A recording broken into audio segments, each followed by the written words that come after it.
I've made two videos now, one about why you probably shouldn't buy a narrowboat and one about why people still choose this lifestyle. So in this video I want to be honest about who narrowboat living is actually for and who should walk away. Because this lifestyle only works for a very specific type of person. I've broken it down into sections where I ask three important questions. See someone out on the canal. In section 1, narrowboat living is for you if you prefer trade-offs over convenience. Nothing just works all the time and you're okay with that. You just find another way to do what you're trying to achieve. The belts are in good condition as well and they're still nice and stiff. Yep, they look pretty good to me. Narrowboat living is for you if you like understanding how things function. If learning systems feels empowering instead of annoying, you'll cope much better. Even if you have no idea how to complete a job, you can learn. YouTube is a great resource. As you can see, I've got my cassette ready. All I have to do is take this cap off here, tip it up and pour it. Narrowboat living is for you if you're okay with small problems being your responsibility. There's no landlord, no call out, it's you. You should just get on with it, from setting the fire on a cold morning to fetching the coal from the top of the narrowboat when it's snowing, to changing the gas bottle halfway through cooking dinner, or putting that shelf up that you've been meaning to do for a while. You get the idea.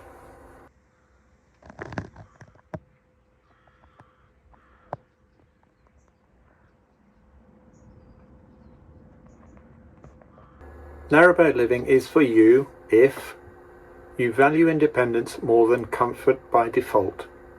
Comfort is possible, but it's intentional. You get to decide how comfortable you need or want to be. You can move each day for a new view outside your window. As you can see, a little bit grey today. However, very pleasant. The wind has died down a little bit. Narrowboat living is for you if you can live without perfection. Boats move, things creak, stuff isn't square. Personally, I love this. For example, I wanted to change from blinds to curtains, but the bottom of the curtain hung about 4 inches away from the wall. My solution was to insert some magnets to the bottom seam. Problem solved.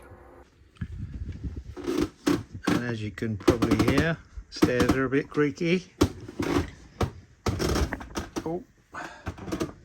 For all these reasons, this is true for narrowboats, van life and most off-grid living.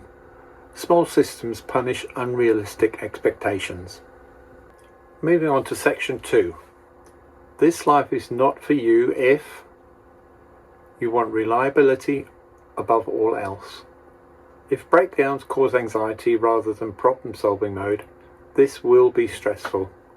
Could you cope with running out of coal and it's going to be -3 that night? What would you do?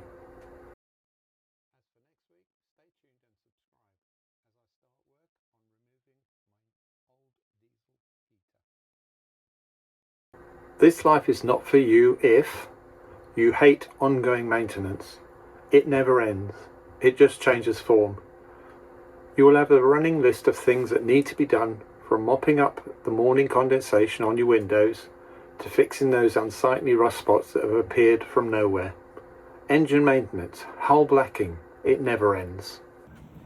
Okay, this is my gas locker. As you can see, I've got 2 gas bottles. One is bigger than the other. The big one is the one that's attached at the moment. This life is not for you if you expect Instagram comfort. Aesthetic living and functional living are not the same thing.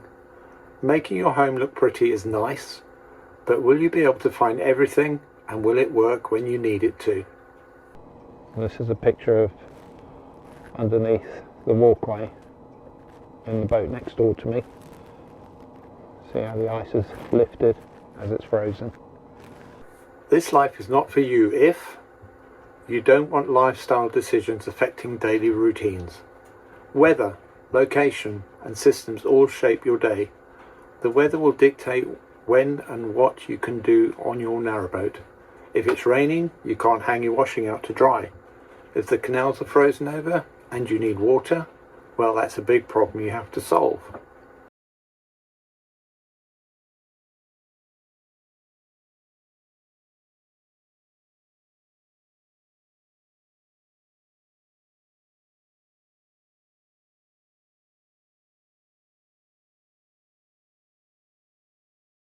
This life is not for you if you think minimalism is less stuff. It's actually more responsibility. To me, that means trying to live with only the essential items that add value, joy and utility to life, allowing for removal of distractions and excess. And yes, coffee machine is all those things. Time to weigh out 300 grams of raw coffee beans.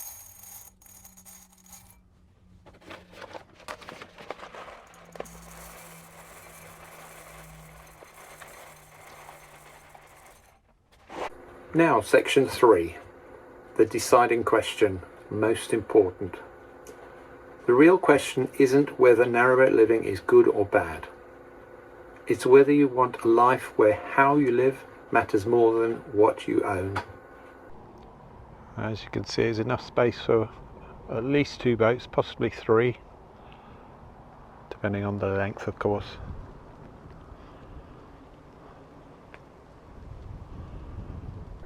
I've tried to be balanced and honest about who narrowboat living is actually for and who should walk away. If you haven't watched the other 2 videos in this series, I strongly recommend starting there, especially if you're serious about considering this lifestyle. And if you already live aboard, I'm going to keep focusing on the channel on mistakes, systems and trade-offs that actually improve day-to-day life.